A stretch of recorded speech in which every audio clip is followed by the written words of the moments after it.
આપ સૌને મારા નમસ્કાર.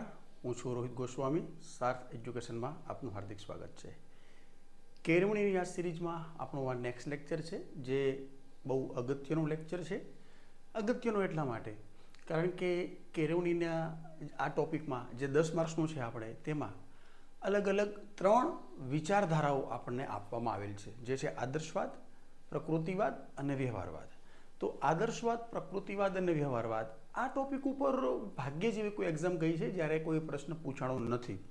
તો લગભગ પ્રશ્ન પૂછાય છે અને એ પ્રશ્ન બહુ સરળ હોય છે, પણ છતાંય જોવામાં આવેલ છે કે જ્યારે પણ આમાંથી પ્રશ્ન આવે છે તો મોટાભાગે બહુ વિદ્યાર્થીઓને એવું હોય છે કે શું આવે શું ના આવે. એટલો સરળ મુદ્દો છે કે એકવાર તમે સમજી લો તો પછી કોઈ અહીંયાથી તમારે માર્ક્સ કપાવવાની બહુ શક્યતા ઓછી હોય છે. કદાચ 10 માર્ક્સનો ટોપિક છે અને 3 જ પોર્શન આપ્યા છે, તો 2 થી 3 માર્ક્સનો આ ટોપિક બને, જે માત્ર 3 વિચારધારાઓ જે છે એમાંથી આ પ્રશ્ન આવવાની સંભાવનાઓ પૂરેપૂરી. તો પરીક્ષાની દ્રષ્ટિએ આ અગત્યનો ટોપિક છે. હવે જો વાદ શું છે, વિચારધારાઓ શું છે, એક વિચારધારા બીજી વિચારધારા કરતાં કઈ રીતે કંઈક અલગ પડે છે, શું શું એમાં હોય છે, બસ જસ્ટ આટલી વસ્તુ. અને પ્રખ્યાત જે કેળવણીકારો છે કે જેમને આ વિચારધારાઓ પર પોતાનું કંઈક ને કંઈક ચિંતન રજૂ કર્યું છે, તો એ બધું જોઈ લઈએ તો બસ ધેટ્સ ઇટ, ફિનિશ. કોઈ બીજું આમાં કોઈ રોકેટ સાયન્સ નથી કે તમને નહીં સમજાય, તો બહુ સરળતાથી સમજાઈ જશે. ચલો સ્ટાર્ટ કરીએ. તો આદર્શવાદ.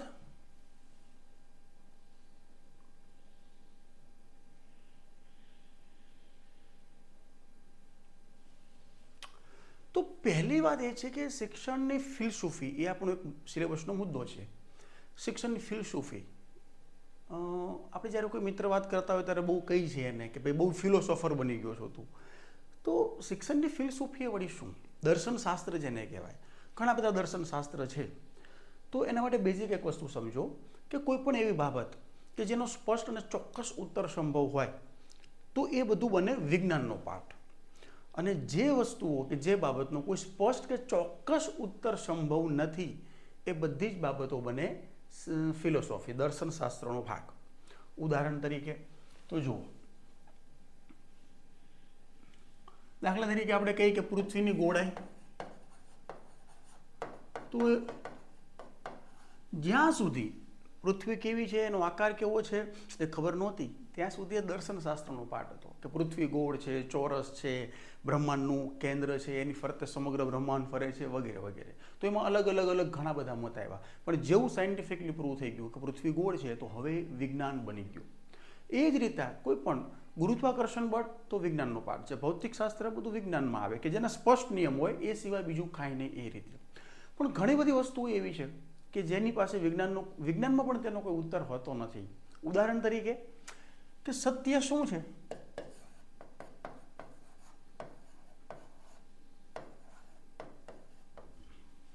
સત્ય શું છે? બની શકે કે તમારા માટે જે સત્ય હોય મારા માટે ન હોય.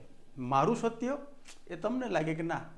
જ્યારે ખાસ કરીને ઝઘડાને એવું થતું હોય ને ત્યારે બંને એકબીજાને સાચા જ માનતા હોય કે અમે બંને સાચા છીએ, બંને સત્ય છીએ. તો સત્ય શું છે? કોઈ ઈશ્વરને સત્ય ગણે છે, કોઈ માનવ સેવાને સત્ય ગણે છે, કોઈ આત્મ સાક્ષાત્કારને સત્ય ગણે છે, કોઈ પોતાને જ સત્ય ગણે છે કે હું જ સત્ય છું, બાકી બધું જ જે છે એ વ્યર્થ છે, નિરર્થક છે. તો સત્ય શું છે? અહિંસા શું છે? ઈશ્વર છે કે નહીં? ઈશ્વર શું છે? તો ઈશ્વરને ઘણા લોકો માને કે એક ઈશ્વર છે, ઘણા કોઈ જે નિર્ગુણ સ્વરૂપના ઉપાસકો છે, કબીર જે છે ખાસ એમાં, તો એ ઈશ્વરને નિરાકાર માને છે. સગુણ સ્વરૂપના જે છે રામ, કૃષ્ણ, અલ્લાહ, જીસસ બધા જ, તો એ એક સ્વરૂપ બનાવે છે અને પછી જે છે એની પૂજા કરતા હોય છે. તો એ રીતે જ્યારે કોઈનું સ્વરૂપ બનાવી દે તો સગુણ કહેવાય. જ્યારે એનું સ્વરૂપ નથી, કોઈ નિરાકાર તરીકે એની પૂજા થતી હોય, ત્યારે એ નિર્ગુણ છે. પણ તમે જુઓ કે કેટલી બધી એમાં અલગ અલગ શાખાઓ છે ઈશ્વર વિશે જ. ઈશ્વર કોણ છે, કેવા છે, ક્યાં રહે છે, કાંઈ ખબર નથી. અને એ સાયન્ટિફિકલી કોઈ પ્રૂવ પણ ન કરી શકાય. તો માટે એ શું છે? દર્શનશાસ્ત્ર. તો દર્શનશાસ્ત્ર કે ફિલોસોફી એ બીજું કશું નથી. દર્શનશાસ્ત્ર કે ફિલોસોફી એ કોઈ એક બાબત ઉપર અલગ અલગ ઘણા બધા વિચારો છે, એ દર્શનશાસ્ત્ર થયું. તો શિક્ષણમાં પણ એવું છે. શિક્ષણ એટલે આ જ, કેળવણી એટલે આ જ એવું કહી ન શકાય. કેમ કે જે એક બાબત રજૂ થતી હોય કોઈ કેળવણીમાં, બીજી બાબત રહી જતી હોય અને બીજી બાબત એ પણ સાચી હોય, ત્રીજી બાબત એ પણ સાચી હોય, દરેક પોતપોતાની રીતે સાચું હોય. તો હવે આ જ બધી બાબતોને લઈ અને શિક્ષણની કેળવણીના અલગ અલગ અલગ વાદનું સર્જન થાય છે. સૌથી પ્રાચીન જે છે તો શરૂઆત ક્યાંથી થાય તો કે ગુરુ છે એ એના શિષ્યોને ભણાવે છે, કંઠસ્થ કરાવે છે. ત્યારે અધ્યાપનની પદ્ધતિ કેવી હતી, શાળાઓ કેવી હતી, શિસ્ત કેવી હતી, પુસ્તકો એટલે અભ્યાસક્રમ કેવો હતો, વગેરે વગેરે બાબતોને આવરી અને એક વિચારધારાનો જન્મ થયો જેને આપણે આદર્શવાદ કહીએ છીએ. આદર્શવાદના વિરોધ તરીકે બીજી વિચારધારા આવી કે ના, પ્રકૃતિના ખોળે શિક્ષણ હોવું જોઈએ. જે આ રીતના એકદમ ચોક એન્ડ ટોક કે કથન પદ્ધતિથી શિક્ષણ અપાય છે એ બરાબર નથી. બીજી રીતે શિક્ષણ હોવું જોઈએ, ક્રિયા દ્વારા શિક્ષણ હોવું જોઈએ, ઇન્દ્રિયો દ્વારા શિક્ષણ હોવું જોઈએ. તો અંતે જે વાદ આવ્યો એ હતો પ્રકૃતિવાદ. ત્યારબાદ અમેરિકામાં વ્યવહારવાદનો જન્મ થયો. એ બંને વચ્ચેનો મધ્યમ માર્ગ છે. આ ઉપરાંત માર્ક્સવાદ છે, માનવતાવાદ છે, સંરચનાવાદ છે. ઘણા બધા અલગ અલગ અલગ શિક્ષણમાં શિક્ષણ કેવું હોવું જોઈએ, કોના માટે હોવું જોઈએ, એનો ઉદ્દેશ શું છે, એ બધાને લઈ અને આ વિભિન્ન વાદોનું સર્જન થયું. તો આપણા સિલેબસમાં કેમ કે 3 જ પોઈન્ટ છે, બાકી તો ઘણા બધા વાદ છે, તો આ બસ 3 પોઈન્ટ આપણે જોવાના છે. 3 વાદનું અધ્યયન આપણે કરી લઈએ તો ધેટ્સ ઇટ. અહીંયાથી તમને 2-3 માર્ક્સ બહુ ઇઝીલી મળશે. સાથે સાથે એક શિક્ષણની અલગ અલગ વિચારધારાઓ શું કહી રહી છે એ બાબતે આપણી સમજ પણ એક સ્પષ્ટ બનશે. તો ચલો સ્ટાર્ટ કરીએ આપણે આપણો આજનો મુદ્દો. તો કેળવણીનું દર્શન એટલે શું? તો કેળવણીનું દર્શન એટલે અલગ ધેટ્સ કે શિક્ષણ કોના માટે છે, શિક્ષણ શા માટે છે, કયા પ્રકારનું શિક્ષણ આપવું જોઈએ, વિદ્યાર્થીઓનું સ્થાન કેવું હોવું જોઈએ, શિક્ષકનું સ્થાન કેવું હોવું જોઈએ, એમાં અભ્યાસક્રમના મુદ્દાઓ માટે વિષયો ક્યાં ભણાવવા જોઈએ, અલગ અલગ અલગ અલગ હેતુઓ કયા હેતુ, બધું આ અલગ અલગ જે શિક્ષણ વિશે એક આખો કન્સેપ્ટ બધું આવી જાય એ બંને એક વિચારધારા. અને આ એક વિચારધારા બીજી વિચારધારા કરતાં થોડી અલગ હોય, જેમાં અલગ અલગ વસ્તુઓ હોય. એ બહુ સરળ મુદ્દાઓ છે, સમજી જશો. શા માટે કેળવણીનું દર્શન સિલેબસનો પાઠ છે? તો કોઈ એક વિચારધારા, સપોઝ આદર્શવાદ છે, પ્રકૃતિવાદ છે કે વ્યવહારવાદ, આ એક વિચારધારામાં શિક્ષણનું સમગ્ર સ્વરૂપ આપણને ન સમજાય. શિક્ષણનું સમગ્ર સ્વરૂપ સમજવું હોય, શિક્ષણ શેના માટે છે, કઈ રીતે છે, શું લેવાય ન લેવાય વગેરે વગેરે બધી જ બાબતો, તો આપણે અલગ અલગ વિચારધારાઓને સમજવી રહી. વિવિધ વિચારધારાઓ શું છે? તો વિવિધ વિચારધારાઓ એ કાંઈ નથી. શિક્ષણ શું છે, કેમ છે, કોના માટે છે, કઈ રીતે છે, ક્યાં છે, આ બધા પ્રશ્નોના ઉત્તર એ વિવિધ વિચારધારાઓ છે. કદાચ આપ લોકોને હજી ન સમજાતું હોય તો થોડું ધીરજ રાખજો. એ વાતની તમને ગેરંટી આપું છું કે ટોપિક પૂરો થતાં આપ બધું જ સમજી જશો. કેવા પ્રશ્ન પૂછશે? તો પ્રશ્ન બહુ સિમ્પલ હોય છે. જસ્ટ સમજ આધારિત વધારે પ્રશ્ન પૂછાતા હોય છે કે આદર્શવાદનું ધ્યેય શું છે, આદર્શવાદમાં શિક્ષક કેવા હોવો જોઈએ, આદર્શવાદમાં શિસ્ત કેવી હોવી જોઈએ, આદર્શવાદનો અભ્યાસક્રમ કેવો હોવો જોઈએ વગેરે વગેરે. એ જ રીતના પ્રકૃતિવાદનું ધ્યેય શું છે, શિસ્ત કેવી હોવી જોઈએ, ન હોવી જોઈએ વગેરે વગેરે. તો એવા પ્રકારના પ્રશ્ન અહીંયાથી પૂછાતા હોય છે. ગોખવાની કોશિશ ન કરતા કે બધું ગોખી લો એક એક એક એક, કેમ કે બધી નજીકની વિચારધારાઓ છે ને તો બધું મિક્સચર થઈ જશે તમારે. અને પછી જ્યારે અલ્ટિમેટલી એક્ઝામ હોલમાં બેઠા હશો તો કંઈ યાદ નહીં આવે કે હા આ પણ સાચું લાગે છે ને આ સાચું લાગે છે. 4 જે ABCD હોય તો ચારેય જોડિયા ભાઈ બહેન લાગશે તમને, અને એમાંથી કોની પસંદગી કરવી એ તમે મૂંઝાઈ જશો. તો ગોખવાની કોશિશ ન કરો, સમજો, મુદ્દાઓ સમજશો તો આવડી જશે.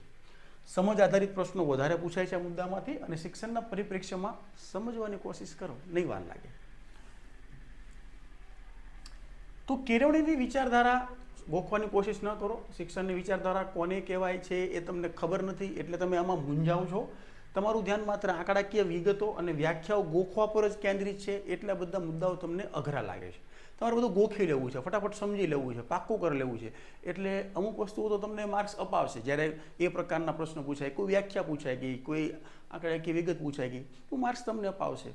પણ દરેક વખતે એ નહીં કામ લાગે. સમજ આધારિત પ્રશ્ન હવેની નવી લેટેસ્ટ એક્ઝામ પેટર્ન મુજબ વધારે પૂછાય છે, તો સમજ કેળવો, ગોખવાનું ઓછું કરવું. હવે તો દરેક વિચારધારામાં શું ધ્યાન રાખવાનું છે? આટલી વસ્તુઓ કે દરેક વિચારધારામાં શિક્ષણ શું છે, શિક્ષણ કોને કહેવાય, દરેકનો અલગ અલગ ઉદ્દેશ હશે. આદર્શવાદમાં પરમાત્માની પ્રાપ્તિ, સત્યની પ્રાપ્તિને શિક્ષણ કહે છે.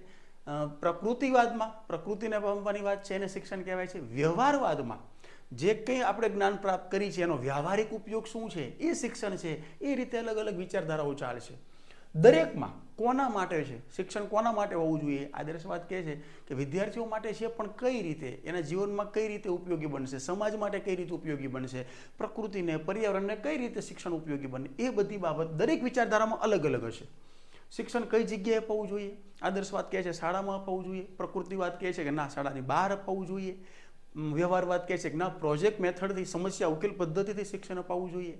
તો શિક્ષણ કઈ જગ્યાએ અપાવવું જોઈએ એ બાબત દરેક વિચારધારા અલગ અલગ પોતાના મંતવ્ય રજૂ કરશે. શાળા કેવી હોવી જોઈએ એ દરેક વિચારધારા અલગ અલગ મંતવ્ય રજૂ કરશે. અભ્યાસક્રમ કેવો હોવો જોઈએ? આદર્શવાદનો અભ્યાસક્રમ જે છે એ નીતિશાસ્ત્ર, આચરણશાસ્ત્ર, ભૂગોળ, સમાજ વિદ્યા, સ્વ ઓળખ માટે વધારે પ્રકારના જે સબ્જેક્ટ હોય એની વાત કરે છે. તો સામે પક્ષે પ્રકૃતિવાદ છે એ વિજ્ઞાનને વધારે મહત્ત્વ આપે છે, જ્યારે વ્યવહારવાદ જે છે એ સમાજમાં ઉપયોગી જે કોઈ વિષયો છે એને વધારે મહત્ત્વ આપે છે. તો એ રીતે દરેકનો અભ્યાસક્રમ જે છે એ થોડા ઘણા અંશે અલગ હોય. સમગ્ર અભ્યાસક્રમ અલગ હશે એવું નહીં હોય, પણ થોડા ઘણા અંશે અલગ હશે. શીખવાની પદ્ધતિ શું હોવી જોઈએ? જેમ કે આદર્શવાદ કહે છે કે કથન, ચર્ચા, પછી નિદર્શન જે છે એ પ્રશ્નોત્તરી પદ્ધતિ, એ બધી વસ્તુઓ દ્વારા શીખવવી જોઈએ. જ્યારે પ્રકૃતિવાદ કહે છે કે ના ઇન્દ્રિયો દ્વારા શિક્ષણ એ હોવું જોઈએ. જ્યારે વ્યવહારવાદ કહે છે તો કે અનુભવ દ્વારા શિક્ષણ આપવું જોઈએ. તો તમે સમજો આ બધું શું છે કે શિક્ષણ કઈ પદ્ધતિથી અપાવવું જોઈએ એની દરેક વિચારધારા અલગ વાત કરે છે. શિક્ષક કેવા હોવા જોઈએ એ દરેક વિચારધારામાં અલગ છે. કે જેમ કે આદર્શવાદમાં શિક્ષક કેન્દ્ર સ્થાને છે, ગુરુ બિન જ્ઞાન ન ઉપજે, ગુરુ બિન મટે ન ભેદ, એ ટાઈપનું છે. પણ પ્રકૃતિવાદમાં શિક્ષકની ભૂમિકા મિત્ર માર્ગદર્શકની છે. તો અલગ ભૂમિકાઓ છે. કયા સ્વરૂપની કેળવણી આપવી જોઈએ એ બાબતે દરેક વિચારધારાઓ અલગ કરે છે.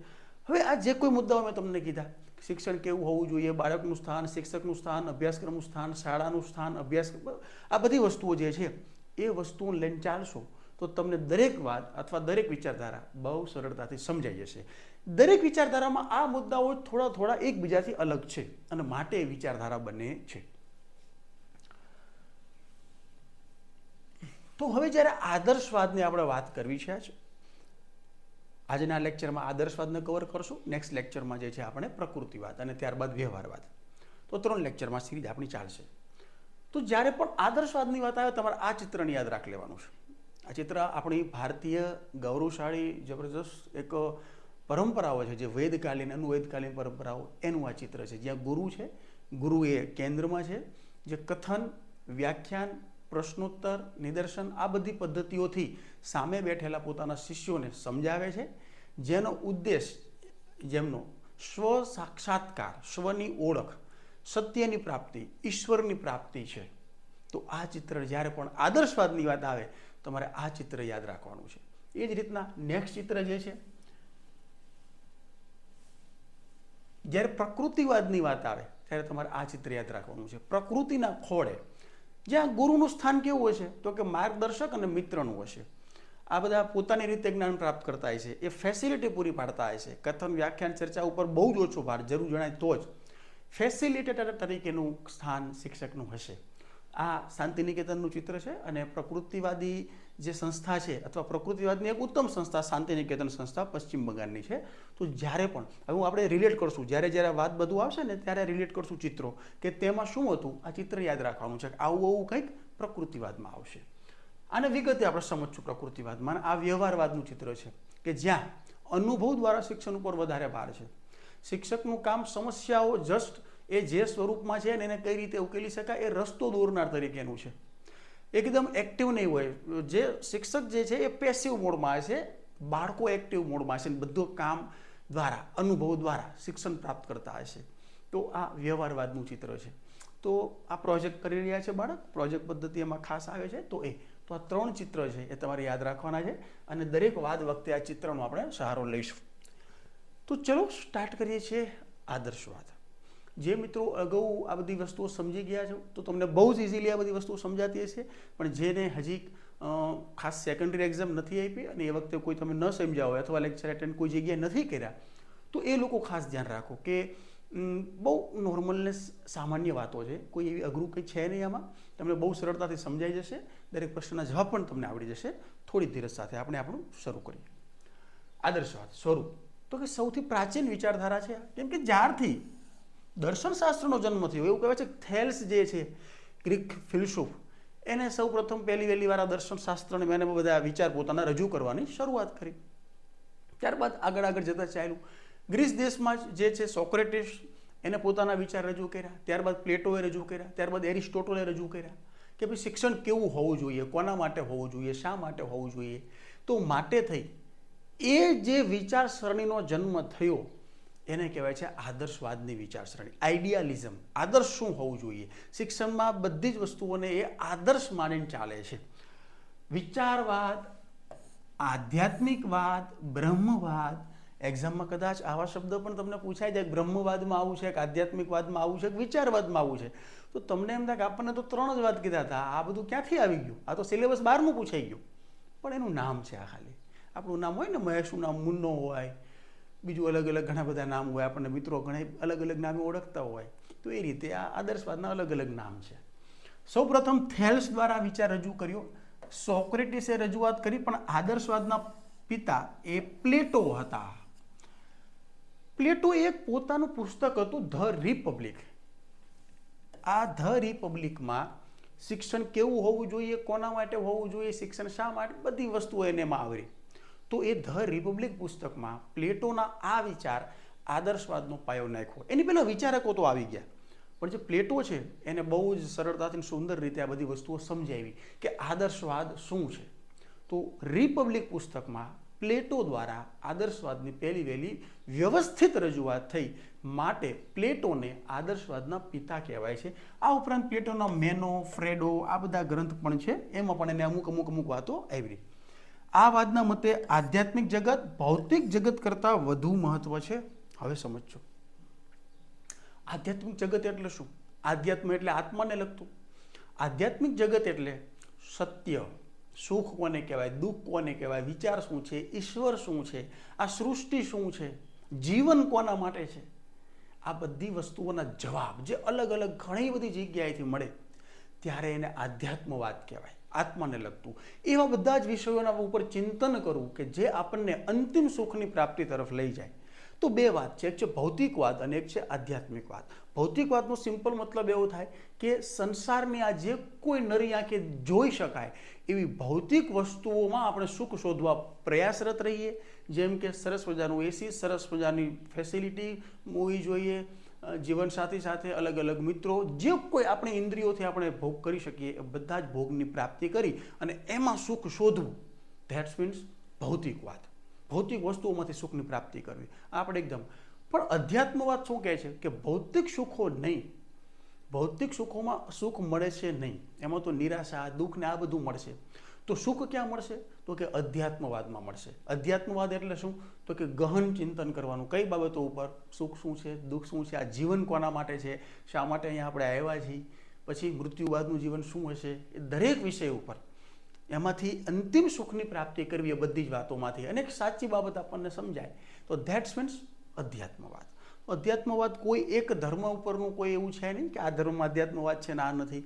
બિલકુલ બની શકે કે મંદિરે દરરોજ જનારો માણસ બિલકુલ અધ્યાત્મવાદી ન હોય અને મંદિરની સીડી ન ચડેલો માણસ પણ જબરજસ્ત અધ્યાત્મવાદી હોય. તો બંને અલગ વિચારધારાઓ છે, અધ્યાત્મવાદ અને ભૌતિકવાદ. તો અહીંયા હવે જોજો કે આદર્શવાદ કોને મહત્વ આપે છે? એ ભૌતિકવાદને મહત્વ નથી આપતો. એ કહે છે કે જે સંસાર છે ને એ અસાર છે, એ ટાઈપનું. ઉપર ઈશ્વર અને બ્રહ્મ જે છે એની પ્રાપ્તિ માટે સતત પ્રયાસરત રહેવાનું છે. શંકરાચાર્યની જે વ્યાખ્યા છે કે ખરું શિક્ષણ એ છે જે આત્મ સાક્ષાત્કાર કરાવે, આપણને આપણી જાત સાથે મેળવે, એ ખરું શિક્ષણ છે.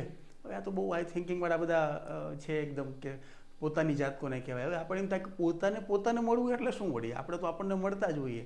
પણ બહુ આના ગહન અર્થ છે. જે આધ્યાત્મવાદમાં ઊંડો રસ હોય એ હોય એ લોકો આ બધું વસ્તુઓ સમજી શકે. આ વાદના મતે આધ્યાત્મિક જગત ભૌતિક જગત કરતાં વધુ મહત્વનું છે. તો અહીંયા એક ખાસ ધ્યાન દોરજો, જે આદર્શવાદ શું કહે છે? આધ્યાત્મિક જગતનું મહત્વ વધારે. આની જ વિરુદ્ધમાં પ્રકૃતિવાદ આવશે ત્યારે એ કહે છે કે ના, આધ્યાત્મિક જગતનું મહત્વ નથી, ભૌતિક જગતનું વધારે મહત્વ છે. એટલે જ એને પ્રકૃતિવાદ કહેવાય છે. એકબીજાથી બંને અલગ વિરુદ્ધવાદો છે. વૈજ્ઞાનિક તત્વો કરતાં વિચાર, ભાવ અને આદર્શને મહત્વ. વૈજ્ઞાનિકતાને બહુ ઓછું મહત્વ આપે છે, નવી શોધને એવું નહીં. આદર્શવાદમાં બહુ સ્પષ્ટ વસ્તુ માને છે. શું? કે સત્ય જે છે એ શાશ્વત છે, સત્યમાં ક્યારેય કંઈ બદલાવ થાય નહીં. જ્ઞાન જે છે એ શાશ્વત છે, જ્ઞાનમાં કોઈ બદલાવ થાય નહીં. તો સત્ય અને જ્ઞાન એ શાશ્વત છે, એમાં કંઈ બદલાવ ન થાય. તો આ એક આદર્શવાદની કોર ફિલોસોફી છે. અને હવે જ્ઞાન જો નવું કોઈ સર્જન જ્ઞાનનું શક્ય છે જ નહીં. જે જ્ઞાન છે આપણી જાણમાં આવે જસ્ટ એવું. જો એક બહુ નાનકડા ઉદાહરણથી આપણે સમજીએ. આપણે એવું કહીએ છીએ કે વાસ્કો દ ગામે ભારતને શોધ્યો. ભારતને આપણે ઘણી બધી જગ્યાએ ભારત આવવાનો જળમાર્ગ વાસ્કો દ ગામાએ શોધ્યો, ધેટ્સ ઇટ. તો શું પહેલાં ભારત નહોતું? શું વાસ્કો દ ગામા અહીંયા આવ્યો એ પહેલાં ભારતનો જળમાર્ગ નહોતો? હતો જ. વાસ્કો દ ગામાએ તો જસ્ટ આ બાબત પશ્ચિમના દેશોને કીધું કે આ જગ્યાએ રસ્તો છે, આપણને તો ખબર જ હતી. તો એ રીતે વાસ્કો દ ગામાએ જે શોધ કરી છે ને, એ કોઈ નવું જ્ઞાન એને શોધ્યું નથી. એ તો જે છે એ નજર સામે મૂક્યું બધાની. તો આદર્શવાદની આ ફિલોસોફી છે કે જ્ઞાનનું સર્જન શક્ય નથી. જે છે ને એ જસ્ટ આપણને બતાય, જ્યારે સમજાય ત્યારે જ્ઞાન બની જાય.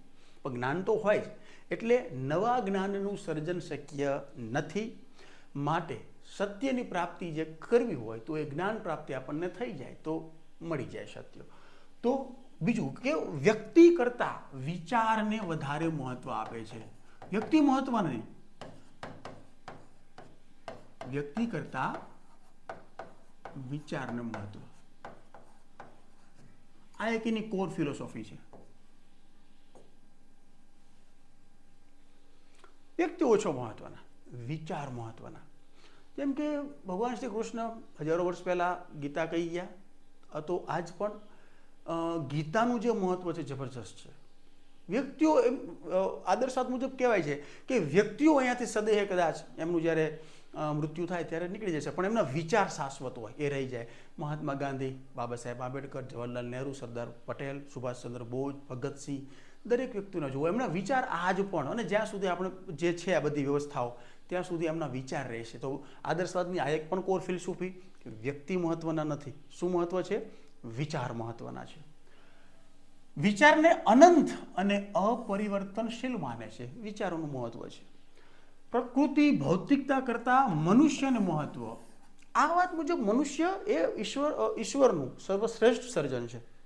અને સર્વશ્રેષ્ઠ સર્જન હોવાના નાતે જે ભૌતિક વસ્તુઓ છે એના કરતાં પણ સૌથી વધારે મહત્વ કોને છે? મનુષ્યને મહત્વ છે. તો આ એક અલગ એનો પોઈન્ટ બને છે. અંતિમ તત્વ એ સત્ય અને આધ્યાત્મિકતા છે. સત્યની પ્રાપ્તિ કરવી, આધ્યાત્મની પ્રાપ્તિ કરી લેવી એ અંતિમ સત્ય છે. વિચાર હંમેશા અમૂર્ત હોય છે એમ માને છે. અમૂર્ત એટલે જેને આપણે જોઈ શકતા નથી. તો વિચારો અમૂર્ત હોય છે. આ દુનિયા ઈશ્વરે બનાવેલ છે અને આત્મા એ ઈશ્વરનો અંશ છે. જેમ કે શંકરાચાર્યનો બહુ જ આપણે અદ્વૈતવાદ છે, જે કહે છે કે બ્રહ્મ અને જીવ બંને એક છે. એ રીતે તો અહીંયા પણ થોડો ઘણો એનો અંશ આપણને જોવા મળે કે આપણો આત્મા એ ઈશ્વરનો અંશ છે અને બધું બનાવ્યું છે તો ઈશ્વરે બનાવેલી વસ્તુઓ છે. આ વાત મુજબ બે પ્રકારની દુનિયા છે. એક પ્રકારની ભૌતિક દુનિયા અને બીજી છે આધ્યાત્મિક દુનિયા, જે આપણે હમણાં સમજ્યા. કોને ભૌતિકવાદ કહેવાય, કોને ભૌતિક દુનિયા મતલબ આપણને જે આસપાસ દેખાય છે બધી એ દુનિયા, અને આધ્યાત્મિક દુનિયા એટલે આપણી અંદરની રહેલી પોતાની એક દુનિયા, એ આધ્યાત્મિક દુનિયા છે. તો એ બે દુનિયા છે ને, મહત્વ કોને છે? તો કે આધ્યાત્મિક દુનિયાને વધારે મહત્વ છે, ભૌતિક દુનિયાને મહત્વ નથી. આદર્શવાદના સિદ્ધાંતો જોઈ લઈએ તો જગત જે છે ઈશ્વરે બનાવ્યું છે, ઈશ્વર સર્વોપરી છે, ઈશ્વરે માણસનું સર્જન કર્યું અને માણસ એ ઈશ્વરનું સર્વશ્રેષ્ઠ સર્જન છે.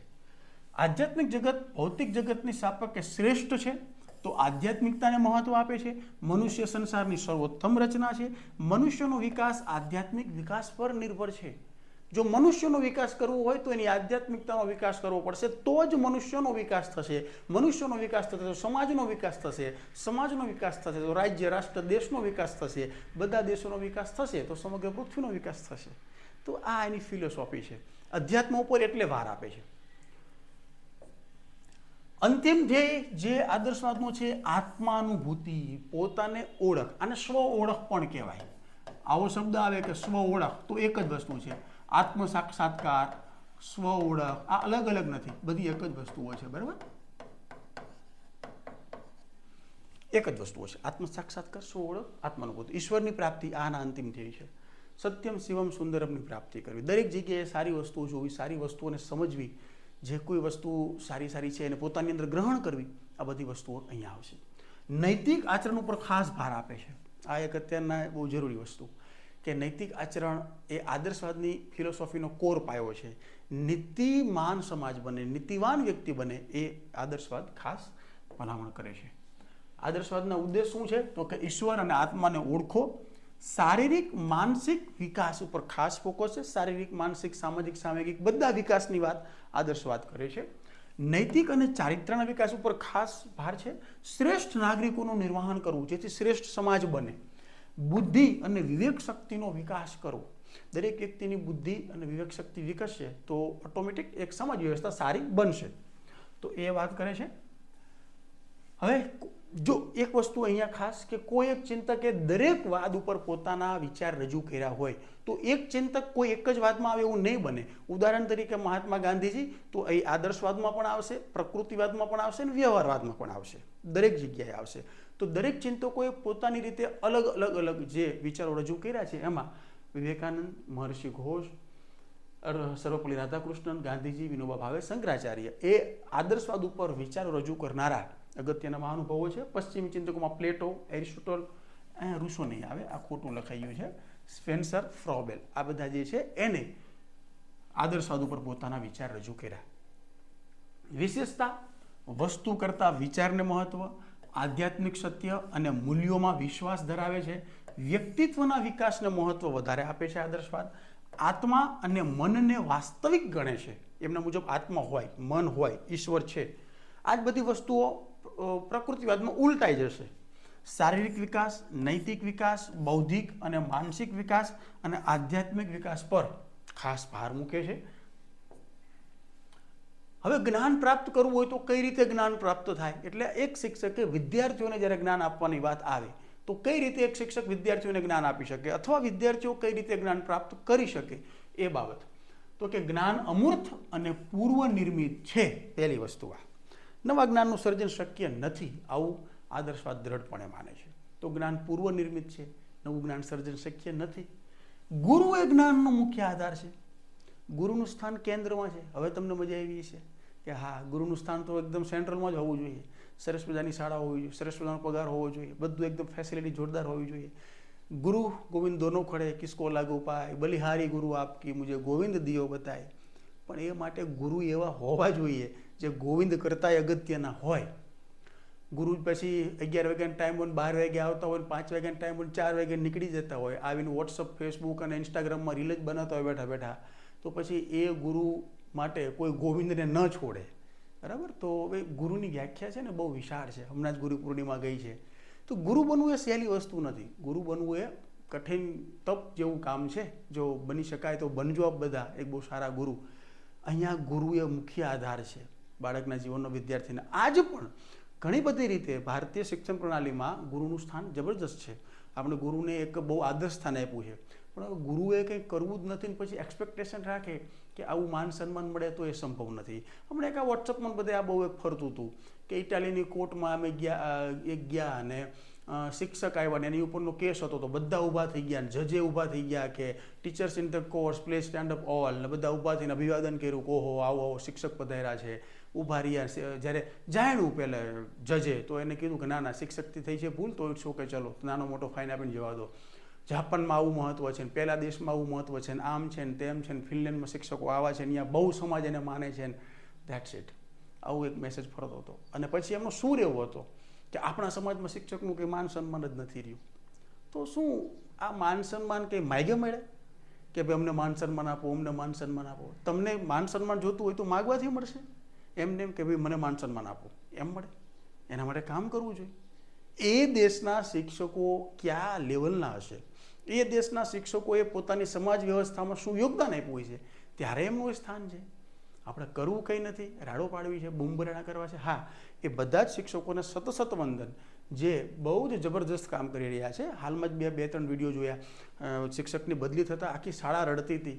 એક છોટાઉદેપુરના બહુ ઊંડાણના ગામમાં એક શિક્ષક ટેન્ટ લગાવીને વિદ્યાર્થીઓને ભણાવે છે એકદમ. તો એ બધા આવા પણ જબરજસ્ત શિક્ષકો છે. એવો નકારાત્મકતાનો મારો કોઈ ઉદ્દેશ નથી કે કામ નથી કરે છે, તો બહુ વંદનીય કામ કરે છે, વધારે કામ કરે છે. પણ એક બહુ જ મોટો માસ, બહુ જ મોટા જથ્થામાં અત્યારે માત્ર પગારને મહત્વ, પોતાને જ માટે કામ કરનારા શિક્ષકો બહુ ખૂબ બધા છે, જે વિદ્યાર્થીઓ માટે, શાળા માટે, શિક્ષણ માટે, સમાજ માટે કામ કરી શકે એવા શિક્ષકોની બહુ ઘટ છે, અત્યારે વધારે ઘટ છે. તો આપ બધાને એક વિનંતી કે બનો તો કોઈના જીવનમાં પ્રકાશ ફેલાવનારા બનજો. વૈચારિક સત્યને પામવા ચિંતન અને આંતરનિરીક્ષણ એ બે મુખ્ય પદ્ધતિ છે. સત્યને પ્રાપ્ત કરવું તો કઈ રીતે કરશું? તો કે આંતરચિંતન કરો, સતત ચિંતન કરતા રહો પોતાની રીતે. અને બીજું આંતરનિરીક્ષણ. આ બે, આંતરનિરીક્ષણ એટલે પોતે પણ જોવું. આ બહુ જ, જ્યારે પણ સાંજે સૂવી ત્યારે એક બે વાર પોતાને આજ મારાથી શું ભૂલ થઈ, શું કર્યું એ બાબતનું ચિંતન કરી લેવું. અત્યારનો ટ્રેન્ડ છે યાર, હું ખોટો હોઈ જ ન શકું, કે હું ખોટી હોઈ જ ન શકું. That's it. મેં કીધું એટલે પથ્થર કી લકીર, એના સિવાય કંઈ ન હોય. કેમ? આપણે કોઈ ખોટા હોઈ શકીએ ને યાર. આપણે આંતરનિરીક્ષણ કરવું પડે કે મારામાં શું ખામી, મારી શું કમી છે, કેમ આવું થાય છે. એના માટે કંઈક હું તો જવાબદાર નથી ને. તો આ બહુ જ ખુલ્લા મને જ્યારે વિચારો ને તો બધી વસ્તુઓ સમજાય. તો એને કહેવાય આંતરનિરીક્ષણ, વૈચારિક ચિંતન, ધ્યાન, મનન, અંતઃસ્ફુરણા, આ બધી બાબત પર જે છે એ ભાર મૂકે છે આદર્શવાદ. આદર્શવાદ મુજબ શિક્ષણના હેતુઓ શું છે? શું કામ શિક્ષણ પ્રાપ્ત કરવું જોઈએ? તો કે આધ્યાત્મિક વિકાસ માટે શિક્ષણ, વિદ્યાર્થીમાં આત્માનુભૂતિની ભાવના કેળવવી, આદર્શો અને મૂલ્યોનું સિંચન કરવું, વિદ્યાર્થીને પવિત્ર જીવન માટે તૈયાર કરવા અને નૈતિક આચરણ પર વિશેષ ભાર મૂકવો એ છે એ એના માટે શિક્ષણ ઉપર ખાસ ભાર આપે છે. અભ્યાસક્રમ કેવો છે આદર્શવાદમાં? આદર્શવાદ મુજબ શું શું ભણાવવું જોઈએ? તો આદર્શવાદ મુજબ જ્ઞાનાત્મક, ભાવનાત્મક, ક્રિયાત્મક આ બધી બાબતોનો સમાવેશ થાય એવો અભ્યાસક્રમ. હવે જો આધ્યાત્મિકતા આવી, દર્શનશાસ્ત્ર આવ્યું, ઈશ્વરની પ્રાપ્તિ, તો ધર્મગ્રંથો ભણાવવા, એના સિવાય કંઈને ભણાવવું, માત્ર શ્લોક પાકા કરવા કે કુરાન કે બાઇબલનું એકદમ જ્ઞાન પ્રાપ્ત કરી લેવું એ નથી પાછું. એ બિલકુલ આદર્શવાદ પણ કહે છે કે ક્રિયાત્મક, જ્ઞાનાત્મક, ભાવનાત્મક બધી જ બાબતોનો વિકાસ થાય એ પ્રકારના અભ્યાસક્રમ હોવા જોઈએ. પણ એક વસ્તુ ખાસ સમજો અહીંયા આપ, શું કે જ્ઞાન એ ચિરંજીવી, જ્ઞાન એ શાશ્વત છે, તો નવા જ્ઞાનનું સર્જન શક્ય નથી. એટલે આદર્શવાદ જે છે એ વિજ્ઞાનને ઓછું મહત્વ આપે છે. કેમ કે વિજ્ઞાનનું કામ શું છે? નવું જ્ઞાન બનાવતું રહેવું. જ્યારે અહીંયા જ્ઞાનને, નવું જ્ઞાન સર્જન શક્ય નથી આવું કહે છે. તો અહીંયા કોને ભાર છે? તો કે નીતિ વધે તેવું, મૂલ્ય વધે તેવું, વ્યક્તિ પોતાને સમજી શકે એટલે દર્શનશાસ્ત્ર ઉપર ભાર હોય એ પ્રકારના વિષયો શીખવવાની વાત છે. તો કે ભાષા, સાહિત્ય, ઇતિહાસ, ભૂગોળ, વિજ્ઞાન ઓછું, અહીંયા કમી થઈ ગયું છે પણ ઓછું, વિજ્ઞાન ઉપર ઓછો ભાર છે. ધર્મ, આધ્યાત્મવાદ, આચરણશાસ્ત્ર, નીતિશાસ્ત્ર આ બધા વિષયો ઉપર ખાસ ભાર આપે છે. વિજ્ઞાન ઉપર ઓછો ભાર, આટલું એક યાદ રાખજો. બાકીના કોઈ સબ્જેક્ટ તમને પૂછાય તો ધેટ્સ ઇટ, એ આપે છે. આદર્શવાદ અને અધ્યયન અધ્યાપન પદ્ધતિઓ, કઈ પદ્ધતિઓ દ્વારા આદર્શવાદમાં શિક્ષણ અપાય છે? તો કે આદર્શવાદીઓ ખાસ વાદ વિવાદ પદ્ધતિ. હવે આ બધાના જનક કોણ છે ને એ હમણાં નેક્સ્ટ સ્લાઇડમાં આપણે જોઈએ. વ્યાખ્યાન પદ્ધતિ, સ્વાધ્યાય પદ્ધતિ, આને વિશેષ મહત્વ આપવામાં આવે છે. જો વાદ વિવાદ, જો બે પ્રકાર છે, એક ચર્ચા પદ્ધતિ અને એક વાદ વિવાદ પદ્ધતિ. ચર્ચા પદ્ધતિમાં જસ્ટ કોઈ એક મુદ્દાની અલગ અલગ એંગલથી ચર્ચા થાય, પણ વાદ વિવાદ પદ્ધતિમાં હું જે મત રજૂ કરું છું તમે એનું ખંડન કરો, તમે જે મત રજૂ કરો છો હું એનું પોઝિટિવ ખંડન કરું. એ રીતના જે આખી મેથડ ચાલે એને વાદ વિવાદ પદ્ધતિ કહેવાય. ચર્ચા પદ્ધતિમાં મેં જે મત રજૂ કર્યો તમે એમાં પૂરવણી કરશો, ત્રીજો કોઈ હજી એમાં પૂરવણી કરશે, ચોથો હજુ કોઈ એમાં પૂરવણી કરશે. એટલે એ જ વસ્તુ આગળ ચાલતી જાય, કોઈ એકબીજાનું ખંડન નહીં કરે. ઉદાહરણ તરીકે ધર્મ શું છે, હું કહું આ છે કે તમે કહો છો હા આ તો છે જ, હજી આમાં આ છે, ત્રીજા વ્યક્તિ કહે છે હજી આમાં આ પણ છે, તો એક ઓલ ઓવર થિંકિંગ થાય. પણ જે વાદ વિવાદ છે ને એમાં કેવું હોય, એમાં એકબીજાના મતોનું ખંડન થાય. એટલે પેલી ચાલુ હોય છે ને ડિબેટો બધી, જ્યાં પોલિટિકલ પાર્ટીના બધા પ્રેઝેન્ટર હોય અને રજૂ કરતા હોય, તો એ ડિબેટ પદ્ધતિ, એ વાદ વિવાદ પદ્ધતિ છે. વ્યાખ્યાન પદ્ધતિ તો અત્યારે જે હું કરી રહ્યો છું, વ્યાખ્યાન પદ્ધતિ ચાલુ છે મારી. વ્યાખ્યાન પદ્ધતિ બોલીને સમજાવું, વ્યાખ્યાન પદ્ધતિ કહો કે કથન પદ્ધતિ કહો, એક છે. સ્વાધ્યાય પદ્ધતિ, સ્વાધ્યાય પદ્ધતિમાં વિદ્યાર્થીઓને આપી દેવામાં આવેલી વસ્તુઓ એ પોતે પોતાની રીતે સમજશે, શીખશે. જેમ કે આદર્શવાદમાં શું શ્લોક ને બધું હતું, તો એ વિદ્યાર્થીઓ પોતે કંઠસ્થ કરતા, એ સ્વાધ્યાય પદ્ધતિ ઉપર ભાર મૂકે છે. આદર્શવાદી ચિંતકો જેવા કે સોક્રેટિસ તો પ્રશ્ન પદ્ધતિ, પ્લેટો તો સંવાદ પદ્ધતિ, એરિસ્ટોટલ આગમન નિગમન પદ્ધતિ, પેસ્ટોલોજી ક્રિયાગત શિક્ષણ પદ્ધતિને મહત્વ આપે છે, અહીંયા ઓછા લીધા છે, પણ ચલો આગળ જુઓ. હવે થોડો દૂર ખસી જાઉં છું, સ્ક્રીનશોટ લેવો હોય તો લઈ લેજો. આ એક બહુ અગત્યનો ટોપિક છે, ઘણીવાર વારે પૂછાતો આ પ્રશ્ન છે. ક્યાં અધ્યાપન પદ્ધતિ સાથે એના પુરસ્કર્તા કોણ છે અથવા એના જનક કોણ છે એવું કરીને તમને પૂછી લેશે. તો વાદ વિવાદ કે પ્રશ્નોત્તર પદ્ધતિ તો સોક્રેટિસ છે. સોક્રેટિસ પ્રશ્ન બહુ પૂછતા, એ પ્રશ્ન આધારિત બધું બહુ સમજાવતા, પ્રશ્નો સતત પૂછતા રહે. તો પ્રશ્નોત્તર પદ્ધતિ. કથન કે સંવાદ પદ્ધતિ છે તો પ્લેટો છે. આગમન નિગમન પદ્ધતિ એરિસ્ટોટલ. હવે આગમન નિગમન પદ્ધતિ શું છે, આ બધી પદ્ધતિઓ એક અલગ લેક્ચરમાં આપણે સમજશું. આગમન એટલે પહેલા ઉદાહરણ આપવા અને ત્યારબાદ જે છે એ સિદ્ધાંતની તારવણી કરવી, એ આગમન પદ્ધતિ છે. નિગમન એનાથી ઊંધી છે, પહેલા સિદ્ધાંત આપી દેવો પછી એના ઉદાહરણ આપવા, એ રીતે. તર્કવિધિ તો હેગલ. અભ્યાસ અને પુનરાવર્તન પેસ્ટોલોજી. પ્રશિક્ષણ પદ્ધતિ એ હર્બર્ટ છે. રમત દ્વારા શિક્ષણ એ ફ્રોબેલ છે. સ્ક્રીનશોટ લેવો હોય તો લઈ લેજો, અને જેથી આપણે આ કામ લાગે. મોન્ટેસરી પદ્ધતિ એ તો બહુ પ્રખ્યાત નામ છે, મેડમ મોન્ટેસરી. પોતે એક ડૉક્ટર હતા, અને ડૉક્ટરમાંથી જ્યારે એમને સમજ્યું કે શિક્ષણ શું છે નથી આ તે, તો પછી એ ડૉક્ટરને બધો અભ્યાસ છોડીને પોતાનું સમગ્ર જીવન એ શિક્ષણ પાછળ એમને ખર્ચી દીધું. ખાસ કરીને જે બાળકો નથી શીખી શકતા એવા બાળકો માટે એમને ખાસ પદ્ધતિ વિકસાવી, અને પછી જ્યારે એમને બહુ જ મોટી સફળતા મળી, એટલે રમત દ્વારા, ક્રિયા દ્વારા, વાત, ગીતો, સંગીત દ્વારા એક વાતાવરણ એવું હોય વર્ગખંડનું કે જેમાંથી બાળક આપોઆપ શીખે. શિક્ષકનું સ્થાન એવું હોય જે એકદમ પ્રેમાળ હોય, એનું વ્યક્તિત્વ જબરજસ્ત હોય, જે રમાડતા શીખવી દે, એને કે શીખવાનો ભાર ન હોય. આવી સરસ મજાની પદ્ધતિ વિકસાવી મેડમ મોન્ટેસરીએ. ત્યારબાદ એમણે થયું જો જેને આપણે મંદબુદ્ધિના ગણીએ છીએ એ બાળકો પણ આટલું ઝડપથી શીખી શકતા હોય, તો જેનો બુદ્ધિઆંક સારો છે, જેનું આઈક્યુ લેવલ સારું છે, એ તો કેટલી ઝડપથી શીખી શકે. તો પછી એનો અપ્લાય બધી જગ્યાએ થયો. કિન્ડરગાર્ટનમાં ખાસ આ પદ્ધતિથી જણાવે છે. અભિક્રમિત અધ્યયન પદ્ધતિ, આ એક આપણે પદ્ધતિમાં ખાસ આગળ જતા લેક્ચરમાં સમજશું કે અભિક્રમિત અધ્યયન એટલે શું. તો નાના ટુકડાઓમાં વહેંચી અને કોઈ પણ વિષય વસ્તુ કે મુદ્દાની રજૂઆત કરવી જોઈએ. દરેક શીખનારની ગતિ અલગ હોય, તો એ ગતિ મુજબ શીખે એ મુજબ હોવું જોઈએ. રસનો સિદ્ધાંત છે, આવા 8 સિદ્ધાંત અભિક્રમિત અધ્યયન પદ્ધતિમાં આવે અલગ. પણ અત્યારે કોઈ એની ચર્ચા અસ્થાને છે, તો એ જ્યારે અભિક્રમિત અધ્યયન પદ્ધતિઓ લઈશું આપણે ત્યારે ખાસ સમજશું.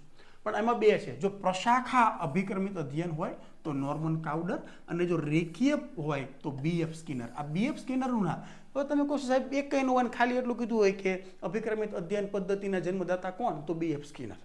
તો સ્કિનરનું નામ પણ લખ્યું હોય ખાસ કે પ્રશાખા. એમાં 2 ભેદ આવે. પ્રશાખા એટલે એક અધ્યયન પદ્ધતિમાં અલગ ડાળીઓ ફૂટે, અને રેખીય એટલે એકધારી એક પદ્ધતિ છે, એ રીતના છે. પણ અત્યારે હું ચર્ચા નહીં કરું કે આ લેક્ચરની લેન્થ બહુ વધી જશે, માટે એ પદ્ધતિમાં આપણે ખાસ જોશું. કિન્ડરગાર્ટન તો ફ્રેડરિક ફ્રોબેલ. કેજી જેને કહે છે, આપણે કહીએ છીએ ને KG, LKG lower KG, UKG upper KG. Kindergarten, જો કિન્ડરગાર્ટન શબ્દ છે, કિન્ડરગાર્ટન, કિન્ડરગાર્ટન નહીં.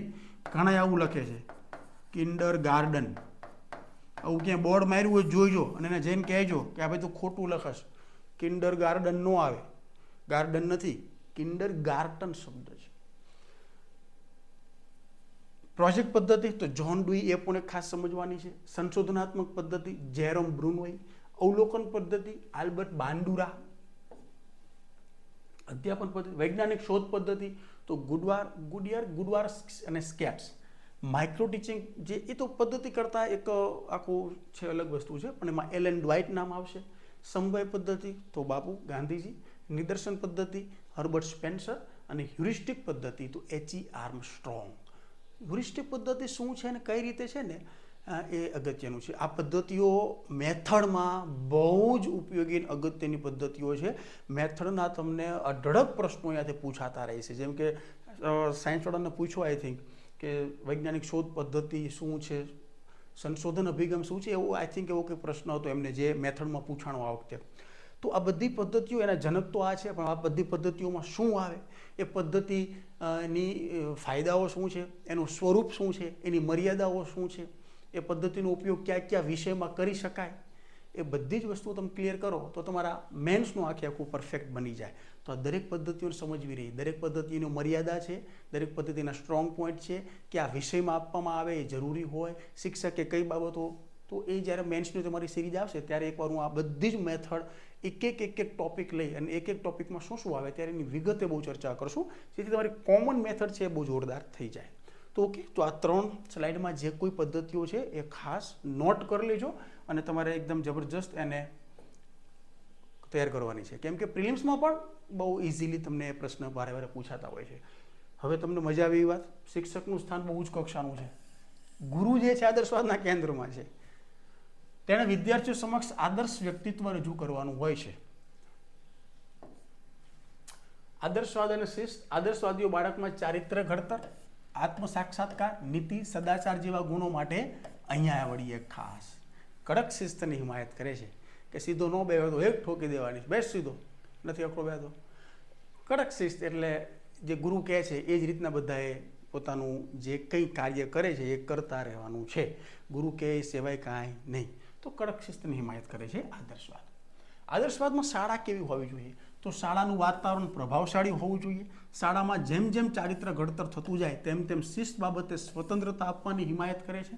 આદર્શવાદ વ્યક્તિની તુલનામાં સમાજ અને રાષ્ટ્રને મહાન ગણે છે. તે અંશ કરતાં સમગ્રને વિશેષ મહત્વપૂર્ણ માને છે. શાળાને ખૂબ જરૂરી ગણે છે, કે શાળા બહુ જ જરૂરી છે. જ્ઞાનની પ્રાપ્તિ અહીંયા થશે, એના સિવાય જ્ઞાનની પ્રાપ્તિ શક્ય નથી. તો શાળા બહુ પ્રભાવશાળી હોવી જોઈએ. જેમ જેમ ચારિત્ર ઘડતર ઉપર ખાસ ભાર દેવાવો જોઈએ શાળાઓમાં. આદર્શવાદી વ્યક્તિની તુલનામાં સમાજ અને જો એક કે વ્યક્તિ કરતાં કોને વધારે મહત્વ આપે છે? વિચારને મહત્વ આપે છે. એ જ રીતે વ્યક્તિ કરતાં તેઓ દેશ, રાષ્ટ્ર, સમાજ આ બધાને વધારે મહત્વ આપે છે. તે અંશ કરતાં સમગ્રને વિશેષ મહત્વ આપે છે અને શાળાને ખૂબ જરૂરી ગણે છે. વર્તમાન શિક્ષણમાં કઈ કઈ બાબતો આદર્શવાદની છે? તો કે આત્મ સાક્ષાત્કાર. વ્યક્તિએ પોતાની જાતને સમજવી આજ બહુ જરૂરી થઈ પડી છે. તો વર્તમાન શિક્ષણમાં એનું સ્થાન છે કે સ્વ ઓળખ કરવી જોઈએ. તો એ બાબત છે. શિક્ષકનું સ્થાન હજી પણ થોડું કેન્દ્રમાંથી થોડો પરિઘ તરફ ખઈશો, પણ હજી સ્થાન અગત્યનું તો છે જ. નૈતિક શિક્ષણની જરૂરિયાત આજ બહુ જ છે જે આદર્શવાદમાં છે. તો નૈતિક શિક્ષણ ઉપર ભાર એ અગત્યનું પરિબળ છે અને સર્વાંગી વિકાસ પર ભાર આદર્શવાદ આપે છે. એ વર્તમાન શિક્ષણમાં સ્થાન છે આદર્શવાદનું. તો ધેટ્સ ઇટ. આદર્શવાદ એ બીજું કંઈ નથી. આદર્શવાદ શિક્ષણ કેવું હોવું જોઈએ, શિક્ષક કેવા હોવો જોઈએ, વિદ્યાર્થીઓને શિક્ષણ કઈ રીતે આપવાનું છે, અભ્યાસક્રમ કેવો હોવો જોઈએ, સત્ય શું છે, જ્ઞાન શું છે, શા માટે છે, કોના માટે છે, આ બધી જ વસ્તુઓ માટે અલગ થિંકિંગ જે થઈ રહ્યું છે અને એ આદર્શવાદ જે પોતાની વિચારધારા રજૂ કરે છે, ધેટ્સ મીન્સ એ આદર્શવાદ છે, આઈડિયાલિઝમ છે. તો હવે આ મુદ્દાના અમુક પ્રશ્ન હું આપની સમક્ષ, હવે પેલું MCQમાં ટાઈમ નથી બગાડવો, તમારો સમય બહુ કિંમતી છે. તો હું ઈચ્છું કે હું અહીંયાથી ખસું એટલે તમે સ્ક્રીનશોટ લઈ લો અથવા પૌઝ વિડીયો કરો અને પૌઝ વિડીયો થયા બાદ તમે કોઈ પેન કે જે તમને આવડે છે, કેટલા આવડે છે એ જરા લખી લો. પછી તરત જ વિડીયો પૌઝ કરીને પ્લે કરશો તો તમને આના જવાબ આવશે. તો જવાબ જોઈ લેજો કે તમને ટોટલ 11 પ્રશ્નો છે તો 11માંથી કેટલા તમને આવડ્યા. અને જરા જુઓ તો જો 11 આવડી ગયા હોય તો ધ બેસ્ટ, તમને આદર્શવાદ આવડી ગયો છે. અડધા આવડ્યા હોય તો હજી થોડી મહેનત કરો. એક કંઈ નથી આવડ્યો તો હજી કોઈ પુસ્તકો કે જે કંઈ જ્યાં મળે છે વાંચતા રહેજો. તો ચલો હવે આના ઉત્તર આપણે મેળવી લઈએ. તો પહેલો, આદર્શવાદ શેની પ્રાપ્તિ પર ભાર મૂકે છે? તો આદર્શવાદ આત્મ સાક્ષાત્કાર અને ઈશ્વરની પ્રાપ્તિ, સત્યની પ્રાપ્તિ પર ભાર મૂકે છે. આ તમારે યાદ રાખવાનું છે આદર્શવાદ. નંબર 2, આદર્શવાદ ઈશ્વર વિશે શું માને છે? ઈશ્વર શાશ્વત છે, એમણે સૃષ્ટિ બનાવી છે એ માને છે. આદર્શવાદ મુજબ કેળવણીનો ધ્યેય શું હોવું જોઈએ? તો કે આત્મ સાક્ષાત્કાર અને નૈતિક જીવન એ કેળવણીનો અંતિમ ધ્યેય હોવો જોઈએ. આદર્શવાદના પિતા બહુ સરળ છે, તો એ પ્લેટો છે. કઈ પદ્ધતિઓની ભલામણ કરે છે આદર્શવાદ? તો કે કથન, વ્યાખ્યાન, પ્રશ્નોત્તરી, આગમન, નિગમન, હજી સ્વાધ્યાય ઉમેરી દો, સ્વાધ્યાય પદ્ધતિ, એની ભલામણ કરે છે. આદર્શવાદ કેવી શિસ્તમાં માને છે? તો આદર્શવાદ કડક શિસ્તમાં માને છે. આદર્શવાદ મુજબ શિક્ષણ પદ્ધતિના કેન્દ્રમાં કોણ હોય? તો શિક્ષક હોય કેન્દ્રમાં. કેવા વિષયો, કેવા અભ્યાસક્રમ ઉપર? તો કે ભાષા, સાહિત્ય, નીતિશાસ્ત્ર, આચરણશાસ્ત્ર. તમારે યાદ એ રાખવાનું છે કે આદર્શવાદ જે છે ને વિજ્ઞાનને ઓછું મહત્વ આપે છે. આદર્શવાદ મુજબ કયા તત્વો વર્તમાન શિક્ષણ વ્યવસ્થામાં છે? તો કે નીતિમત્તા, ગુરુ શિષ્ય પરંપરા, નૈતિક આચરણ એ વર્તમાન શિક્ષણ પ્રણાલીમાં એનું ખાસ મહત્વ છે. અભ્યાસ અને પુનરાવર્તન પદ્ધતિના જનક કોણ છે? તો જે પેલો ચાર્ટ બનાવ્યો છે એમાં જરા જુઓ તો પેસ્ટોલોજી છે. અને આદર્શવાદ જ્ઞાન અંગે શું માને છે? તો જ્ઞાન શાશ્વત છે અને તે માત્ર બુદ્ધિ દ્વારા મેળવી શકાય. બુદ્ધિ એટલે કે મગજ દ્વારા, જેનું મગજ સારું, જેની યાદશક્તિ સારી, એને જ્ઞાન સારું મળશે.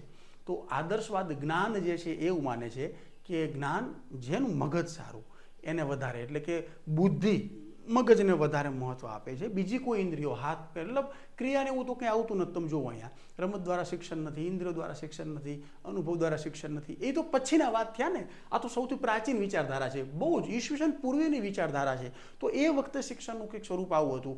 હાલ પણ એવા ઘણા બધા તત્વો આજ પણ ઉપયોગી છે, માટે જ આપણે તો ભણી રહ્યા છીએ.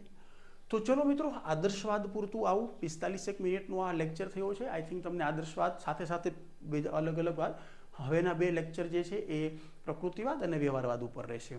તો તમને આ બધી વસ્તુઓ સમજાતી હોય તો ધેટ્સ ઇટ, બહુ સારું અને કામમાં તમને લાગશે. જો વિડીયો ગમ્યો હોય તો સબસ્ક્રાઈબ કરજો, આપના મિત્રો સુધી પણ આ વિડીયો પહોંચાડો એવી મારી નમ્ર વિનંતી છે આપ લોકોને. લાઇક કરજો અને કોમેન્ટ કરવાનું ભૂલતા નહીં બિલકુલ. ન ગમે તો ડિસલાઇક પણ કરજો અને કોમેન્ટ પણ કરજો કે સાહેબ નથી ગમ્યું, ના મજા આવી. તો બસ નેક્સ્ટ લેક્ચર પ્રકૃતિવાદ સાથે આપણે બહુ ઝડપથી મળશું. આખી સિરીઝ પ્લે લિસ્ટમાં તમને મળી જશે. કેળવણીના જે કોઈ ચેપ્ટર હશે અહીંયા ક્રમશઃ ચાલુ રહેશે. ત્યારબાદ વર્ગ વ્યવહાર અને મૂલ્યાંકન આપણે સિરીઝ શરૂ કરશું. તો ઉદ્દેશ એ છે કે આપ લોકોને એકદમ સારામાં સારું વ્યવસ્થિત, મને સારું લાગે છે, કદાચ સારું આ ન પણ હોય, આના કરતાં પણ સારું બીજી જગ્યાએ હોય, જ્યાંથી પણ જે રીતે પણ જ્ઞાન મળે છે મળતા રહો. તમને બધી ખબર હોય તો ડોન્ટ વેસ્ટ યોર ટાઈમ, તો ન જુઓ. જ્યાં સમજાય છે એ જગ્યાએથી જુઓ તો પણ કોઈ વાંધો નથી. સમજવું જરૂરી છે, ક્યાંથી એ અગત્યનું હોતું નથી. તો આટલી વાત સાથે આ બધાની વિદાય લઉં છું. નવા લેક્ચર સાથે બહુ મળીએ છીએ બહુ ઝડપથી. તો વંદે માતરમ, જય હિન્દ.